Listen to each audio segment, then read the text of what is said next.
My name is Chef Charles, and like she mentioned, I teach at the Academy. And what we're going to do here today is we're going to go over some healthy recipes for you guys. Some of the recipes we're going to do are designed for some people with high blood pressure.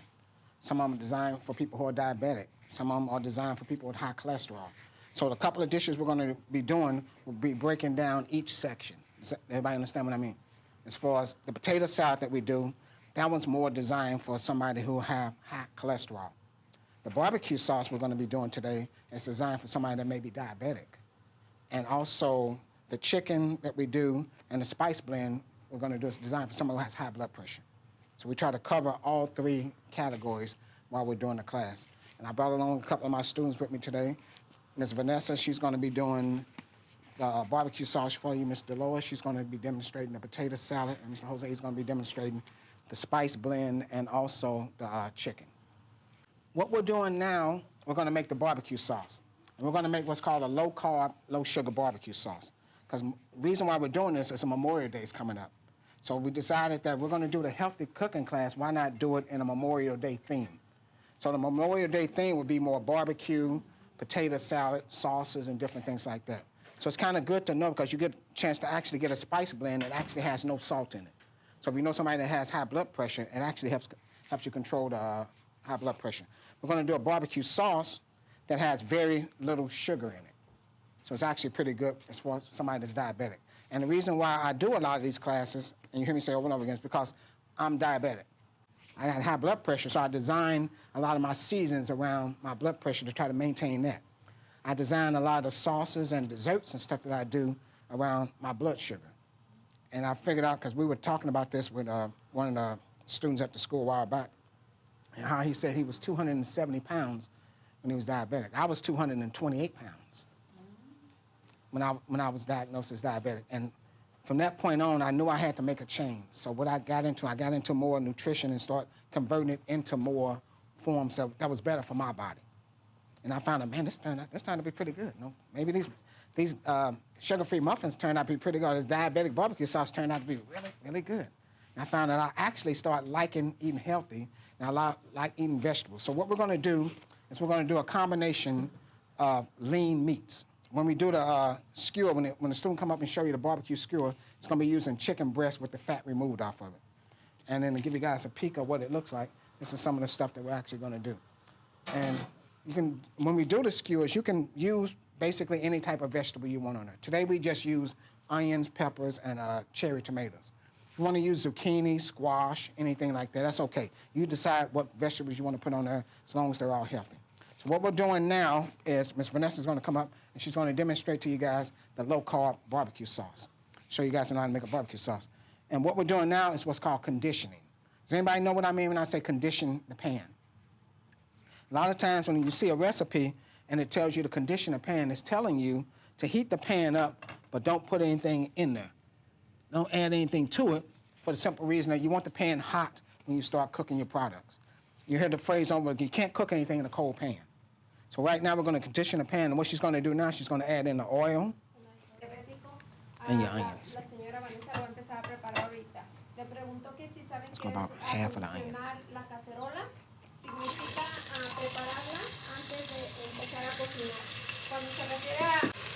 What we're doing now, you'll notice in the recipe, it says sweat the onions. So what I want to try to do as we're making these recipes, try to explain to you what some of this stuff is. When the recipe says sweat the onions, what it's asking you to do is cook the onions, but you don't want much color on it. But you want to release the aroma and the flavor out of it. And if you look at it, it actually looks like it's actually sweating in the pan. You might see it, and you should be able to smell the onions. What you're doing now, you're releasing the aroma and the flavor. Now watch out when you put in some acidic as maybe vinegar or something, because it's going to give you kind of a strong aroma. So don't put your nose up on the thing and then wrap up in your nose and blow your hair all the way back to here. So we'll add in the vinegar, add in the beef stock. What she's going to... Red wine vinegar. What's keeping the recipe healthy is we're using a stock. All the stock is a liquid in which the flavor from the bones were extracted. The stock has no salt. So that's the reason why we're using it. So we're using a no salt stock. But you can buy broth in the store, but look for the sodium content. Because a lot of times you'll buy beef broth in the store, and it looks healthy where it says it only has 120 milligrams of sodium, but that was per serving. And you didn't realize that a serving of that was 1 ounce, and that can was like 16 ounces. So you multiply that 128 times 8 on that entire amount, that's a lot of sodium. So a lot of times when you make your stock at home from the bones, you usually don't add salt. So what we're doing is we're using a no salt, or you can use a no salt broth. So right now we've got the vinegar in there, we've got the beef stock, and we got the onions. We're gonna add in the garlic. A key ingredient when you're making barbecue sauce is mustard. You can use, if you don't have dry mustard at home, you can actually use the store-bought prepared mustard. If you want a different flavor, you can go into different varieties of mustard. But we're gonna use the mustard powder on this one. And you should start smelling a lot of the ingredients now. Now the main ingredient in our barbecue sauce is either gonna be ketchup or tomato sauce, because barbecue sauce is a tomato sauce or ketchup-based sauce. When I say base, that means the main ingredient is gonna be either tomato sauce or ketchup. But the main ingredient in ketchup is what? It's tomato. So we're gonna use the ketchup. What you're looking at in the pan is the beginning process. What you're looking at here is the end process. It actually looks like barbecues. We made the barbecue sauce ahead, so we wouldn't be here for like 4 days waiting on this sauce to simmer, and you starving to death. So what we did was, a lot of the stuff that we're doing today, we made ahead so we can actually be able to serve you guys as we're going to. What we're doing is mostly demonstration. And we're gonna turn that down a little bit, and we're gonna let that simmer. A lot of times you'll let it simmer for like 30 minutes. If it starts to get a little thick, add a little more stock, I add some water into it. But that's gonna simmer for a while because we've already got the barbecue sauce already ready. And they're gonna add in some salt and pepper. Okay, now you should start smelling the barbecue sauce. We're gonna let that simmer. I'd say you let that simmer for about a minimum of at least 30 minutes. Sometimes I let it go 45 minutes. Let the sauce build up a little flavor. Cool it off, let it sit. I would make it probably the day before. We made ours about 2 days ago, so we can let it sit so it really develop a lot of flavor. So when we serve you guys the skewers, we'll use it as a dipping sauce. Because you're gonna have skewer on the plate. Some of you may be looking at 2 skewers. It was 1 skewer per person, but now we're looking at probably about 2. So you got the skewers? Can you store it? Yes, ma'am. How long would it? You can store this barbecue sauce, I'd estimate probably about 5-7 days. 5 to 7, unless you freeze it. But if you freeze it, a lot of times when you thaw it out, it starts crystallizing. I don't know if you guys ever froze barbecue sauce, and then you thaw it out and you get that crystallized taste inside of your barbecue sauce. So you can store this, I say, about maybe 5-7 days. Okay. And my next student, she's gonna come up, and she's gonna demonstrate the fat-free potato salad. Anybody know why it's fat-free potato salad? Okay, the reason why it's fat-free potato salad, because we're using fat-free mayonnaise. We're using fat-free mayonnaise. You can purchase fat-free mayonnaise in the grocery store. Kraft sells it. You can purchase fat-free Miracle Whip, if you like Miracle Whip. So what we're gonna do is, you let that simmer, step to the side. I'm gonna turn it off, okay. Yes, ma'am, that's a very good idea. Sometimes, but I wouldn't use just straight yogurt, because your potato salad start tasting kind of yogurt. I need some kind of viscosity from the mayonnaise. So a lot of times I go half and half. So I go, fat-free mayonnaise, and you're really going, healthy on that one when you mix it. You really broke it all the way down there. Okay, she's gonna bring over her ingredients for her potato salad. The potatoes over there.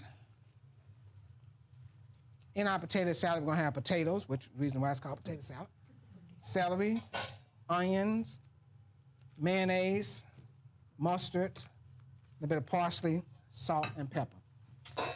So what we're gonna do is we're gonna show you guys how to make the dressing first. So what Ms. Dolores is gonna do, she's gonna demonstrate the dressing, and then we're gonna assemble the potato salad.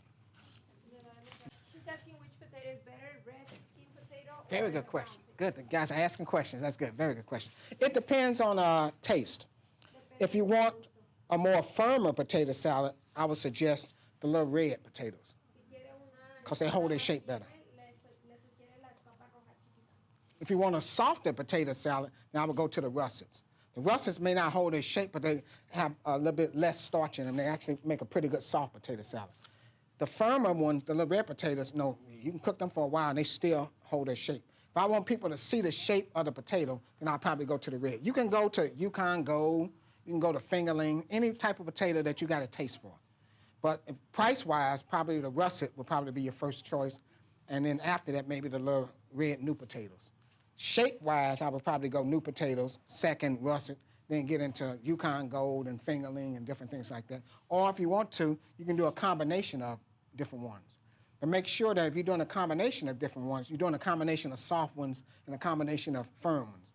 Because you don't want to do one combination of soft and then you bite in the potato salad, it's really soft on this side and really firm on that side. And one half of your mouth, experiencing two different things. So what we're going to do is we're going to make us a nice dressing for the potato salad. In our dressing for potato salad, our main ingredient is going to be our fat-free mayonnaise. Should I add that in the bowl? And then we'll season this up a little bit before we actually mix it. Okay. And now Mr. Lewis is going to mix all that together. Yes, ma'am. All right. Now this is our dressing for the potato salad. You can add paprika to it. You can add other stuff to it that you choose to add to the. This is your basic dressing for your potato salad. Right now we have no fat in this because mustard has no fat and the mayonnaise has no fat. Potatoes have no fat. Onions have no fat. Celery has no fat. Parsley has no fat. Salt and pepper have no fat. So we're working totally fat-free for Memorial Day, and you don't have to worry about as far as gaining weight. I can't enjoy this because I'm gonna gain some weight. You're not gonna gain weight off of this one. Okay, now Mr. Lewis is gonna add in our potatoes in the bowl. So, oh, chef, that's a whole lot of potatoes. Yeah. Okay, now we're gonna add in celery. It gives us a little crunch and a little taste on the potato salad.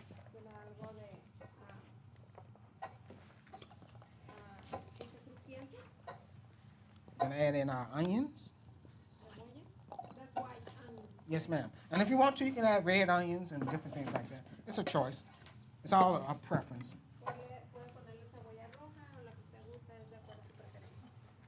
Okay. Now what we're going to do is our potato, celery, and onion mixture is actually going to marry our dressing mixture. So what you're about to do is you're about to watch the raw wet and potato salad right over here. So I do. You ready? Let's go. Stay there.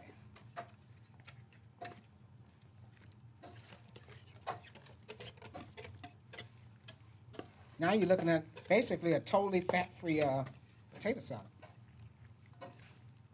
Most of the guilt is gone from the barbecue sauce. And then when we do the skewers, you're using basically chicken breast with no fat on it. I'd say per skewer, if I gave you 2 of these skewers, you may be looking at maybe 1 gram of fat for the total thing. Because the entire breast only had maybe 2.5 grams of fat in it. And we split the breast down the middle. Let me add in a little bit of salt, a little pepper. So we got salt, pepper. All right, now we'll take a little parsley, put it on top of that, and decorate it. Should be a little, just a little left. I say take a little parsley. I used up all the parsley. There you go. All right, guys. Now you're looking at a totally fat-free potato salad. If you start adding other ingredients to it, like some people add boiled eggs and stuff to it, now you're raising the fat content and you're also raising the cholesterol level.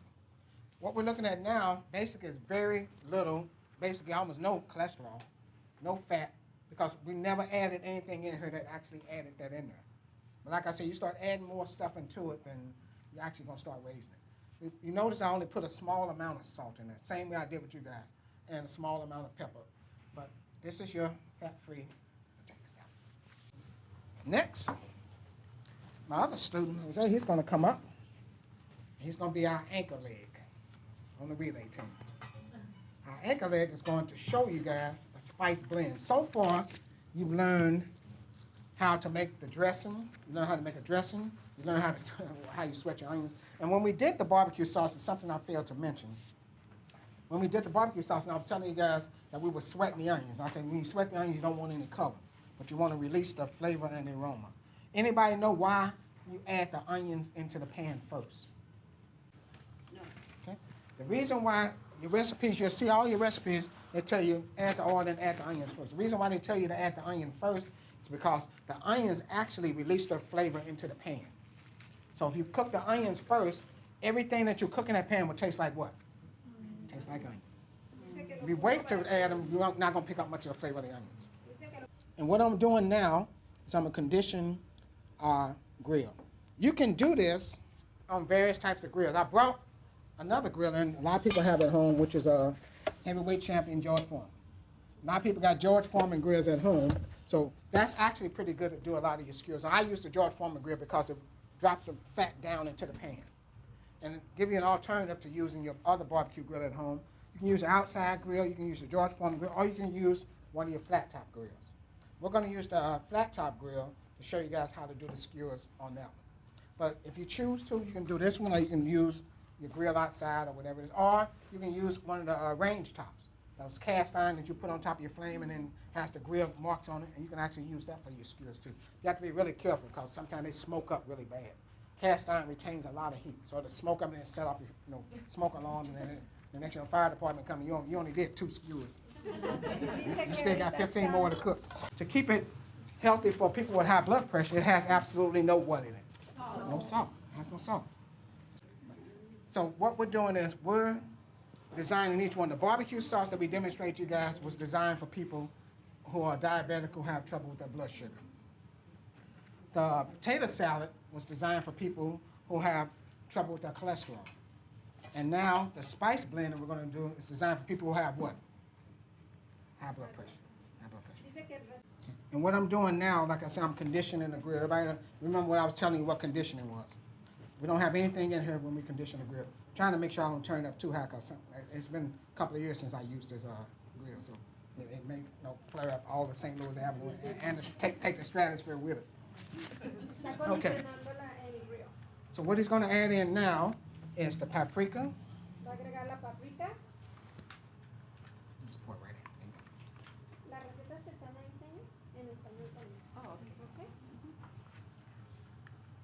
And you can change these ingredients up. Now, if you got different spices at home, you want to add. If you want to add a Latin flair to it, you can add more Latin spices to it. You want to add an Italian flair to it, you can add more Italian. You want to add Brazilian or different things like that. You can add different ones. This is just a basic barbecue spice. Grounded, correct? Yes, ma'am. Ground cumin. Molido. En polvo. All right. I just learned a new word. Okay. Then we're going to add in the dry mustard. We're going to add in, I'm sorry, got the sugar substitute. We're going to add that in. La sustituto de azúcar. And you can use Splenda, you can use stevia, any other ones that you. Sometimes, a lot of times you want to make a wet rub. Sometimes I would actually use honey as an unrefined sugar. You're going to add in the dry mustard. Mostaza seca. And then the dried thyme. Thyme. Tomillo. Yeah. Tomillo. Okay. Did I catch you off guard on that when you said?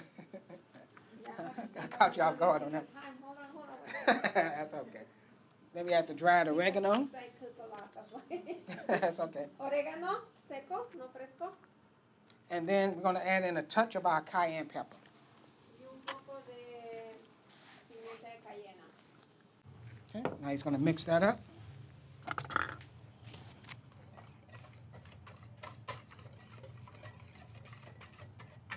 There you go. I almost have to stir like you love your food. Love your food. Yeah. Yeah, what about I don't have, what do you call it? The whisk. You can use your hand.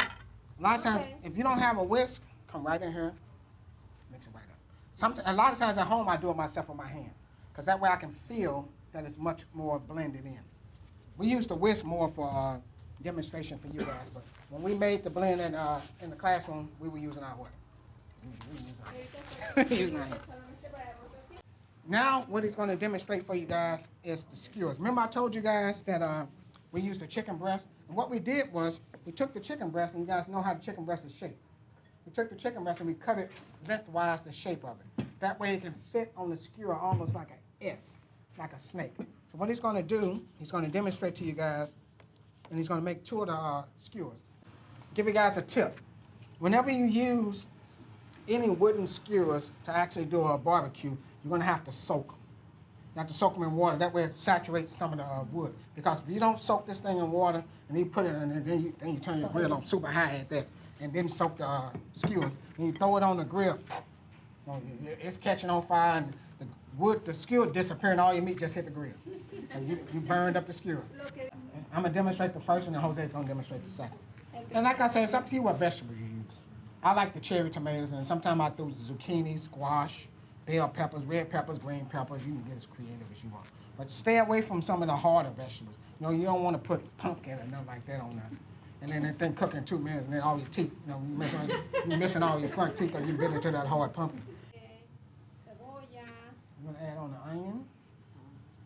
And now we're going to add on the chicken. Remember I told you guys you want to add on the chicken lengthwise so it looks like it's long. You don't want to add the chicken on and what's hanging off and sagging over like that.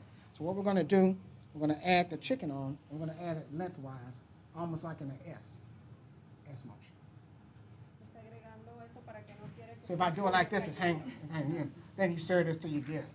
I don't even know if the kids even eat that one. Por eso lo cortó también en tiras gruesas de manera que pudiera And if you insertar got, de you esa go a little bit forma. more right there. Almost kind of like a cobra. Scare all the kids in the barbecue. Then you take your bell pepper, and you can put it in any order you want, and then we'll close it out with the cherry pepper. And what I did also, you guys notice, is I left a little space. And the reason why I left a little space, if you don't leave a little space, you can't get it off the grill. So I left a little space, and like I said, if you wanted to, you can go zucchini, yellow squash, bell peppers, red peppers, green peppers, even green onions. A lot of times you can do green onions, but if I do the green onions, I do them lengthwise, and then put them down like that. Does that make sense? And what you want to do also, and do the second one, is you want to marinate it. I'd estimate about maybe 30 minutes to marinate. You season it up and marinate. If you want to make this more of a wet marinade, just take a little bit of the oil and mix it into the spice blend, and then actually brush it on your product. So Jose's going to make the second one, and then we're going to show you guys how to grill it off. And like I say, you can use your grill outside. If you want to make bigger ones, you can buy bigger skewers, and that's where you can fit more different types of vegetables. You can separate them too. You can also have all chicken on one skewer and then all vegetables on another skewer. Does that make sense? Because sometimes some people don't like to mix the two of them together. You can do beef, you can do pork, all different kinds. You can do chicken, as long as you do products that cook the same. Like I said, don't do a piece of a chuck roast on a chicken breast. And the chuck roast is going to take 4 hours, and the chicken breast is going to take 4 minutes. And the chicken breast burned up and everything else burned up, and the chuck roast still raw, or still tough. Okay, everybody see it. Let's season it up. It's going to season it up, and then what we're going to do is we're going to brush our skewer with a little bit of the oil. You don't necessarily have to brush it. Like I said, you can actually, but we're going to do both of them. Sometimes I season my grill. Okay, take a little bit of the oil and brush it right on the skewer. There you go. You can use your brush if you want to. Yeah. Since we brought the brush here anyway, how about we use it?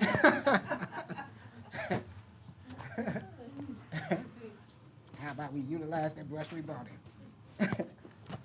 Okay, here we go. Okay, so it's holding up pretty good. Okay, maybe I should have turned it. It did the opposite of what I thought it was going to do. We're going to get us a nice sear on here, and we're going to let that cook for a little while. Anybody know what I mean when I say sear? Anytime you cook any product, if you grill or barbecue anything, you get a nice brown crust on the outside. That's what's called searing. What we should have done, which it's doing it now, but maybe I turned it up a little bit more, and then when it hit the pan, it sears up. And searing actually gives it more flavor. Gives it more of a, if it's chicken, gives it more of a chicken flavor, gives it more of a beefy flavor. And one of the theories about searing is it actually seals in the juices. I don't know if that's actually true or not, but it actually gives you that nice crust on the outside. So when you bite into that steak, it's got that nice crust on the outside, and it's got that nice moist inside. It kept everything moist. I have to have a certain temperature to. This, we set this in at about 350 because this is a flat top. But a lot of times on your barbecue grill outside, it's hard to control that particular, so you have to find certain hot spots. You're gonna sear, find the hottest spot on that grill, sear on that hot spot, then find a little cooler spot to actually finish cooking it on. You don't wanna keep cooking it on that hot spot because what's gonna happen is it's gonna be burned on the outside and raw on the inside. I wanna get a nice sear crust on the outside of it, then I'm gonna move it over to a little bit more cooler spot and let it continue to cook. And sometimes I have like a third spot. Those are what's called zones. Anytime you grill any type of food, you're gonna have 3 zones on the grill. One is gonna be your hot zone, that's for searing your product. One is for your medium zone for cooking your product. And one's for your cooler zone to actually hold the product until everybody's ready to eat. Now look at the color that we got. If you guys wanna come up a little bit, sign up, I want you guys come up and take a look at our sear. It's okay to come up. We down to the last chicken, so there's no point of being shy now. I've been talking for like 2 hours. But look at the sear on the tomato as well. See it? Now we have to make sure that we got the nice sear, and I turn it down. Because anybody notice that it's starting to do what? It's starting to smoke. So pretty soon the smoke alarm starts going off. So we'll turn it down and we'll move it to the cooler zone. If you wanted to avoid the smoke, you can use heavyweight champion George Foreman. But the thing about the George Foreman grill is sometimes it comes down on it and it actually smashes the tomato. So what we're going to do, we're going to let this cook for a little while, and then we're going to start setting up some plates for you guys so you guys can taste. And what I want you guys to do, I want you guys to taste some of the stuff, and you'll see that even though if you were diagnosed as diabetic or high blood pressure, that you don't have to, eat bland food. You don't have to be afraid to eat anything. Because I noticed that a lot of people, when they're first diagnosed with diabetes, they're scared to eat food. No, you don't have to be afraid. I'm diabetic for you, and I'm gonna eat what I want to eat. But at the same time, I'm gonna make it healthier for me. Does that make sense? You want the juicy? I want it juicy. A lot of times, just marinate in the oil and then the seasonings. I wouldn't put any like citric and any acid in there because it actually start making your chicken too mushy. So a lot of times, get your oil, kind of like the spice blend we have here, and then mix it with some oil, and then toss your chicken in and let it sit overnight.